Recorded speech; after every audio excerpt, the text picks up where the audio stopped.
اور بے شک ہم نے حصول نصیحت کے لیے قرآن کو آسان کر دیا ہے، تو ہے کوئی نصیحت حاصل کرنے والا؟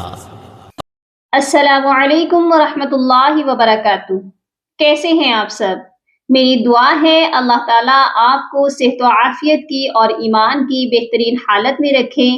اللہ تعالیٰ آپ کے گرد گھومنے والے ہر شر کو خیر میں بدل دے، آمین یا رب العالمین۔ سورۃ الکہف کو جمعۃ المبارک میں بہت سے لوگ اہتمام کے ساتھ اس کی تلاوت کرتے ہیں۔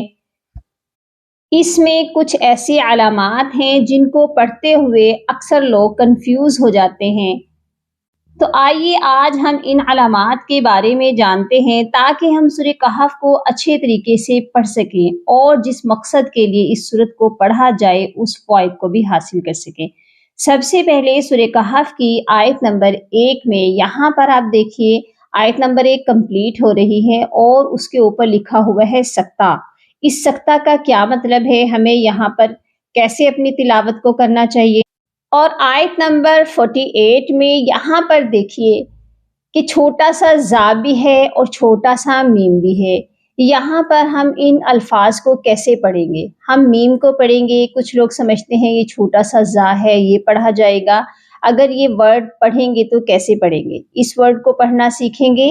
اور آیت نمبر 50 میں یہاں پر آپ دیکھ لیجئے توئیں کا وقف ہے، جس کو کرتے ہوئے بہت سے لوگ غلط وقف کرتے ہیں۔ اس وقف کو بھی کرنا سیکھیں گے کہ یہاں پر واو کے اوپر تنوین ہے، اگر ہم یہاں وقف کریں گے تو کیسے وقف کریں گے، اور اگر وقف نہیں کریں گے تو یہ ورڈ کیسے پڑھا جائے گا، جو کہ باقی تمام وقف کی نسبت الگ طریقے سے کیا جائے گا۔ آج ہم اس وقف کو کرنا سیکھیں گے۔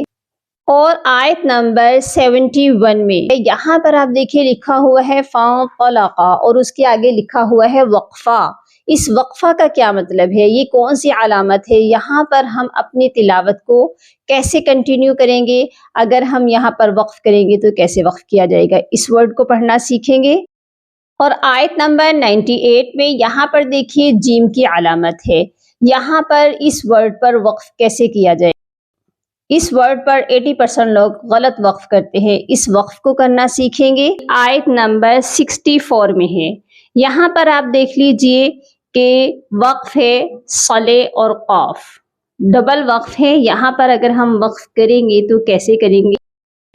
اور یہ لاسٹ والا تو بہت ہی مشکل ہے، یہاں پر آپ دیکھیے آیت نمبر 100 کمپلیٹ ہو رہی ہے، اس ورڈ پر چھوٹا سا نون ہے، یہ نون پڑھا جائے گا یا نہیں پڑھا جائے گا، اور اگر ہم یہاں پڑھیں گے تو یہ نون کیسے پڑھا جائے گا، اس نون کا نام کیا ہے، اس کے بارے میں کمپلیٹ آج میں آپ کو گائیڈ کرنے والی ہوں۔ بہت ہی انفارمیٹیو ویڈیو ہے، شروع سے لے کر اینڈ تک ضرور واچ کریے گا۔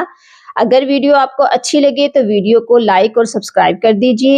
اگر آپ چینل پر نئے ہیں تو بیل آئیکن کو لازمی کلک کر لیجئے تاکہ آنے والی ہر نئی ویڈیو آپ تک پہنچتی رہے، اور ثواب کی نیت سے صدقہ جاریہ سمجھ کر زیادہ سے زیادہ شیئر ضرور کیا کریں تاکہ اور لوگ بھی فیض یاب ہو جائیں اور اس نیکی میں آپ کا حصہ بھی شامل ہو جائے۔ آئیے اپنا سبق شروع کرتے ہیں۔ اعوذ باللہ من الشیطان الرجیم، بسم اللہ الرحمن الرحیم۔ اس آیت کو میں شروع سے تلاوت کرتی ہوں۔ الحمد للہ الذی انزل علی عبده الكتاب ولم يجعل له عوجا قیما لینذر بأسا شدیدا۔ اب یہاں پر دیکھیے درمیان میں آیت کے اوپر آپ کو ایک سکتہ لکھا ہوا نظر آ رہا ہوگا، اس سکتہ کا کیا مطلب ہے؟ سکتہ کا مطلب ہوتا ہے کہ ہم نے سانس نہیں توڑنا، لیکن تھوڑی دیر کے لیے سٹاپ ہو جانا ہے، تھوڑی دیر کے لیے رک جانا ہے، اور پھر اسی سانس میں اپنی تلاوت کو کنٹینیو کرنا ہے۔ اب ہم یہاں پر کیسے پڑھیں گے؟ ہم اس ورڈ کو پڑھیں گے عوجا قیما لینذر، یہاں پر آپ نے دیکھیے عوجن لکھا ہوا ہے، ٹھیک ہے، ہم یہاں پر سٹاپ کریں گے عوض جا کر کے اور تھوڑی دیر کے لیے یہاں پر اپنے سانس کو روکنا ہے، ٹھیک ہے، توڑنا نہیں ہے. پھر آپ نے اسی سانس میں اپنی تلاوت کو کنٹینیو کر لینا ہے. قیما لینذر، اور یہ والا جو سکتہ ہے سکتہ واجب ہے. اچھا جی، مجھ سے کامنٹ سیکشن میں کچھ لوگوں نے کویسچن کیا تھا کہ یہ آیت پہلے ہی اتنی بڑی ہے اور پھر ہم اپنے سانس کو تھوڑی دیر تک روک کر پھر اسی سانس میں اگلی آیت کو کیسے پڑھیں. ضروری نہیں ہے کہ آپ کمپلیٹ آیت ہی ایک سانس میں پڑھیں، ٹھیک ہے. اب دیکھیے، اگر آپ سے یہاں عوض جا تک نہیں پڑھا جا رہا ہے تو آپ جو ہے عبدہ الکتاب یہاں تک آپ پڑھ لیں، یہاں پر وقف کر لیں. میرے ساتھ آپ پڑھیے، میں آپ کو پڑھ کر بتاتی ہوں کیسے ہم اس کو 2-3 سٹیپ میں کر کے اس کو پڑھ سکتے ہیں. لیکن عوض جا پر آ کر جو ہے سانس مت توڑیے گا، ٹھیک ہے. ہم اس کو ایسے پڑھ لیتے ہیں چھوٹے چھوٹے سانس میں. الحمد للہ الذی انزل علی عبدہ الکتاب علی عبدہ الکتاب ولم یجعل لہ عوجا قیما لینذر بأسا شدیدا. ٹھیک ہے. آیت نمبر 48 میں یہاں پر آپ دیکھیے کیا لکھا ہوا ہے. لَقَدْ جِئْتُمُونَا كَمَا خَلَقْنَاكُمْ أَوَّلَ مَرَّةٍ بَلْ زَعَمْتُمْ. اب یہاں پر دیکھیے زا بھی ہے میم بھی ہے. ہم نے ادھر کس کو پڑھنا ہے؟ سب سے پہلے تو یہ جان لیجئے یہ جو زا ہے یہ وقف کی علامت ہے، ٹھیک ہے. اس کو ہم پڑھ نہیں سکتے، یہ صرف علامت ہے، سٹاپ کا سائن ہے، سٹاپنگ سائن ہے. یہاں پر جو ہے زا چھوٹا سا وقف ہے، یہاں پر ہمیں رکنا نہیں چاہیے، ٹھیک ہے. کوشش یہی کرنی ہے کہ یہاں پر آپ سٹاپ نہ کریں. اگر آپ یہاں پر ملا کر پڑھتے ہیں تو ہم یہاں چھوٹے والے میم کو پڑھیں گے. اور یہ میم کیسے پڑھا جائے گا؟ تا میم دو زیر تم. جو تنوین کی آواز ہے تا دو زیر تن، اینڈ پر نون کی آواز آتی ہے، آپ نے اس آواز کی جگہ میم کی آواز کو شامل کرنا ہے. مطلب ہم نے یہاں پر چینج کرنی ہے آوازیں. کیسے؟ تن کو تم میں آپ نے چینج کرنا ہے. اس چینج کا نام ہے اقلاب. اقلاب کا مطلب ہوتا ہے چینج کرنا، بدلنا، ٹھیک ہے. ہم یہاں پر آواز کو بدل رہے ہیں، نون کی آواز کو میم میں بدل رہے ہیں. اور کیوں بدل رہے ہیں اس قاعدے کو مکمل طور پر آپ کو میں بتا رہی ہوں کہ جب بھی دو زبر دو زیر دو پیش کے بعد حروف با آ جائے تو ہم تنوین کی جو آواز ہوتی ہے نا، دو زبر دو زیر دو پیش کی آواز ہوتی ہے، اس کو ہم میم میں بدل دیتے ہیں، ٹھیک ہے. اب ہم یہاں پر پڑھیں گے اول مرۃ بل زعمتم. تم کے بعد با آ رہا ہے، ٹھیک ہے. تو ہم نے یہاں پر اقلاب کیا.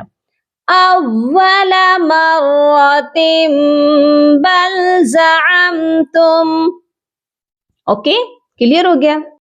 آیت نمبر 50 میں اس ورڈ کو دیکھ لیجئے، یہ لکھا ہوا ہے عدوٌ، ٹھیک ہے. آگے توئیں کا وقف ہے. اگر تو ہم یہاں پر وقف کرتے ہیں تو کیسے وقف کیا جائے گا، لیکن اگر ہم یہاں وقف نہیں کرتے تو کیسے پڑھا جائے گا؟ یہاں پر آپ کو کوئی میم بھی نہیں نظر آ رہا، لیکن ہم یہاں پر میم کو پڑھنے والے ہیں. کب پڑھنے والے ہیں اس کے بارے میں مکمل آپ کو گائیڈ کرتی ہوں. اب دیکھیے ہم اس کو پڑھیں گے من دونی وہم لکم عدو. جب ہم یہاں پر سٹاپ کریں گے، ٹھیک ہے. یہاں پر آپ کو پتا ہے قوئیں کا وقف ہے، وقف مطلق ہے. جب ہم یہاں پر وقف کریں گے تو آخری والے لیٹر کو ساکن کریں گے. یہاں پر واو کو ہم نے ساکن کرنا ہے. اس کی جو دو پیش ہیں یہ ڈراپ ہو جائیں گے. واو آپ دیکھ لیجئے کہ مشدد پہلے ہی ہے. اب ہم اس کو ساکن بھی کریں گے تو ہم نے یہاں پر سختی سے دال کو واو کے ساتھ ملا کر وقف کرنا ہے اور پھر واو کو ساکن کرنا ہے. یہاں پر عدو کر کے وقف نہیں کرنا. بہت سے لوگ یہاں پر یہی غلطی کرتے ہیں، عدو کر دیتے ہیں، واو کو پڑھتے ہی نہیں ہے.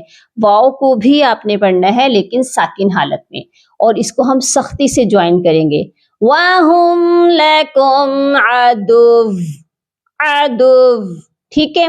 اس کے آگے ہم پڑھیں گے بِئْسَ لِلظَّالِمِينَ بَدَلًا. لیکن آپ دیکھیے اگر ہمارا سانس لمبا ہے، ہم یہاں پر سٹاپ نہیں کرنا چاہتے، ہم بئس للظالمین بدلا کو بھی اسی سانس میں پڑھنا چاہتے ہیں، تو ہم یہاں پر واو کے اوپر جو دو پیش کی تنوین ہے، اس کے بعد ہم دیکھ رہے ہیں کہ با آ گیا ہے۔ ابھی ہم نے رول پڑھا ہے نا کہ دو زبر دو زیر دو پیش کے بعد جب بھی حروف با آئے تو ہم تنوین کے جو ساؤنڈ کو میم میں بدلتے ہیں۔ پھر ہم نے یہاں پر میم کو ایڈ کرنا ہے، دیکھ لیجئے یہاں میم نہیں ہے لیکن ہم نے یہاں میم کو خود ہی لگانا ہے اور پھر پڑھنا ہے۔ یہ پڑھا جائے گا وَهُمْ لَكُمْ عَدُوٌّ بِئْسَ لِلظَّالِمِينَ بَدَلًا۔ آپ کو ہر طریقے سے پڑھنا آنا چاہیے، ٹھیک ہے؟ یعنی کہ آپ ملا کر بھی پڑھ رہے ہیں اور پڑھ رہے ہیں اسی طریقے سے جیسے یہاں لکھا ہوا ہے۔ اگر آپ کو رول پتا ہوگا تو آپ یہاں پر خود بخود ایڈ کریں گے میم کو بھی، ٹھیک ہے؟ اب یہاں پر بھی اقلاب کر کے آپ نے پڑھنا ہے اگر آپ یہاں پر سٹاپ نہیں کرتے ہیں۔ کلیئر ہو گیا؟ ایک بار میرے ساتھ اس کو پڑھ لیجئے کہ اگر ہم یہاں سٹاپ نہیں کر رہے ہیں تو کیسے پڑھا جائے گا۔ وَهُمْ لَكُمْ عَدُوٌّ بِئْسَ لِلظَّالِمِينَ بَدَلًا۔ آپ نے ون کی جو نون کی آواز ہے اس کی جگہ میم کو پڑھنا ہے، یعنی کہ غنہ کرنا ہے لیکن ہونٹوں کو بند کر کے غنہ ہوگا، اوکے؟ آیت نمبر 71 میں یہاں پر دیکھیے فَانطَلَقَا، اس کے بعد وقفہ لکھا ہوا ہے۔ اس وقفے کا کیا مطلب ہے؟ ہم نے ابھی پیچھے آیت نمبر 1 میں پڑھا تھا نا، سکتہ۔ سکتہ کہتے ہیں ہم نے کچھ دیر کے لیے اپنی سانس کو روکنا ہے، پھر اسی سانس میں اپنی تلاوت کو کنٹینیو کرنا ہے، ٹھیک ہے؟ تو وقفہ کا مطلب بھی یہی ہے، لیکن وقفہ جو ہے سکتہ کی نسبت ڈبل ٹائم، یعنی کہ اگر ہم سکتہ میں 1 سیکنڈ کے لیے رکتے ہیں تو وقفہ میں ہم نے 2 سیکنڈ کے لیے رکنا ہے، اس کا ڈیوریشن ڈبل ہے، ٹھیک ہے؟ ہم یہاں پر رکیں گے لیکن اپنی سانس کو نہیں توڑیں گے۔ اب یہ پڑھا کیسے جائے گا؟ فَانطَلَقَا حَتَّى إِذَا رَكِبَا فِي السَّفِينَةِ خَرَقَهَا، ٹھیک ہے؟ وقفہ جو ہے سکتہ کی طرح کی ہی ایک علامت ہے لیکن اس کا ڈیوریشن سکتہ سے بھی ڈبل ہے۔ آیت نمبر 98 میں یہاں پر دیکھیے جیم کا وقفے جائز ہے۔ جیم کا مطلب ہوتا ہے وقفے جائز، ٹھیک ہے؟ ہم یہاں پر اگر وقف کریں گے تو یہ ورڈ کیسے پڑھا جائے گا؟ فَإِذَا جَاءَ وَعْدُ رَبِّي جَعَلَهُ دَكَّاءَ۔ اب یہاں پر دیکھیے مد ہے، یہ مد متصل ہے کیونکہ مد کے بعد حمزہ آ رہا ہے اور وہ بھی اسی کلمے میں، اسی ورڈ میں اگر مد کے بعد حمزہ آ جائے تو وہ مد متصل کہلاتی ہے۔ اس کو ہم نے لمبا کر کے وقف کرنا ہے۔ پہلے ہم نے اس کی مقدار کو پورا کرنا ہے، 3 سے 4 الف تک تو لازمی آپ اس کو لمبا کریے، لیکن اکثر لوگ یہاں پر وقف میں غلطی کیا کرتے ہیں، دکا کر کے بس چھوڑ دیتے ہیں، حمزہ کو بالکل بھی نہیں پڑھتے۔ حمزہ کو بھی ہم نے یہاں پڑھنا ہے اور یہاں پر حمزہ بھی ساکن حالت میں پڑھا جائے گا، یعنی کہ اس کی جو زبر ہے وہ ڈراپ ہو جائے گی۔ ہم نے حمزہ کو ساکن کرنا ہے اور حمزہ جب بھی ساکن ہوتا ہے تو اس پر جھٹکا دے کر پڑھا جاتا ہے۔ تو یہ ورڈ کیسے پڑھا جائے گا؟ فَإِذَا جَاءَ وَعْدُ رَبِّي جَعَلَهُ دَكَّاءَ، ٹھیک ہے؟ حمزہ ساکن کرنا ہے، اس پر آپ کا جھٹکا لازمی لگنا چاہیے۔ سورۃ الکہف کی آیت نمبر 100 کمپلیٹ ہو رہی ہے۔ یہ سب سے جو ہے مشکل اور کنفیوژن والا ورڈ ہے۔ یہاں پر آپ دیکھیے عرضن، ٹھیک ہے؟ غاد کے اوپر 2 زبر ہیں اور اس کے بعد نون ہے۔ یہ نون کا نام کیا ہے؟ اس کو کہتے ہیں نون قطنی۔ اب نون قطنی کب پڑھا جاتا ہے؟ پہلے تو اس ڈیٹیل کو سمجھتے ہیں کہ نون قطنی جب بھی آیت کے درمیان میں ہو پھر ہم اس کو پڑھتے ہیں۔ فار ایگزامپل آیت نمبر 77 میں یہاں پر آپ دیکھیے حَتَّى إِذَا أَتَيَا أَهْلَ قَرْيَةٍ اسْتَطْعَمَا ہم نے نون کو سین کے ساتھ ملایا ہے، اس کو ہم نے پڑھنا ہے اور لازمی پڑھنا ہے۔ جب بھی یہ آیت کے درمیان میں آئے تو یہ لازمی پڑھا جاتا ہے۔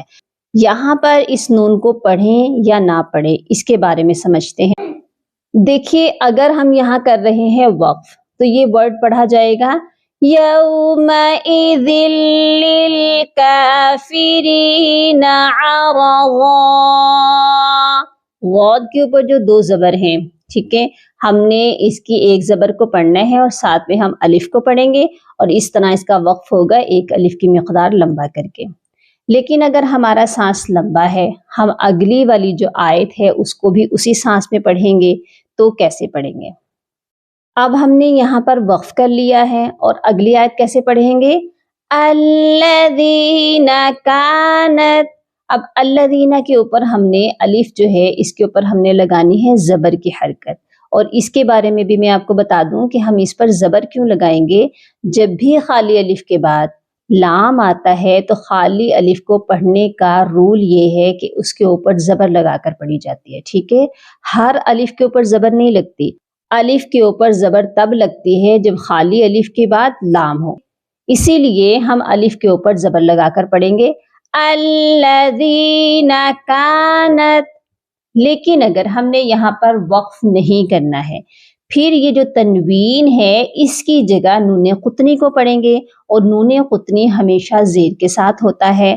اب یہاں پر دیکھیے عرضا، عرضا کے اوپر دو زبر ہیں، اس کی ایک زبر کو ہم نے پڑھنا ہے، بس ہم پڑھیں گے عرضا، اور اس کے آگے جو الف ہے یہ نہیں اب آپ نے پڑھنا، عرضا لمبا نہیں کرنا، عرضا، اور نون قطنی زیر کے ساتھ ہوتا ہے، اس نون کو ہم نے ڈائریکٹ لام مشدد کے ساتھ ملانا ہے، عرضن الذین۔ اب الذین کا جو الف ہے یہ بھی اب ہم نہیں پڑھیں گے، ٹھیک ہے، یہ کیسے پڑھا جائے گا؟ وَعَرَضْنَا جَهَنَّمَ يَوْمَئِذٍ لِلْكَافِرِينَ عَرَضًا الَّذِينَ كَانَتْ۔ اوکے، غاد کو پھر آپ نے لمبا نہیں کرنا، پھر سے پڑھیے عَرَضًا الَّذِينَ كَانَتْ۔ کلیئر ہو گیا؟ امید ہے آپ کو آج کی ویڈیو بہت اچھے سے سمجھ آ چکی ہوگی۔ اپنی دعاؤں میں یاد رکھیے گا اور اپنا بہت سارا خیال رکھیے گا۔ اگر آپ کو بھی قرآن پاک پڑھتے ہوئے کوئی ورڈ مشکل لگتا ہے تو آپ ضرور بتائیے گا، انشاءاللہ میں نیکسٹ ویڈیو اسی پر بناؤں گی۔ اللہ حافظ۔ اللهم فقهني في الدين، اللهم بارك لنا في أوقاتنا، سبحان ربك رب العزة عما يصفون، وسلام على المرسلين، والحمد لله رب العالمين۔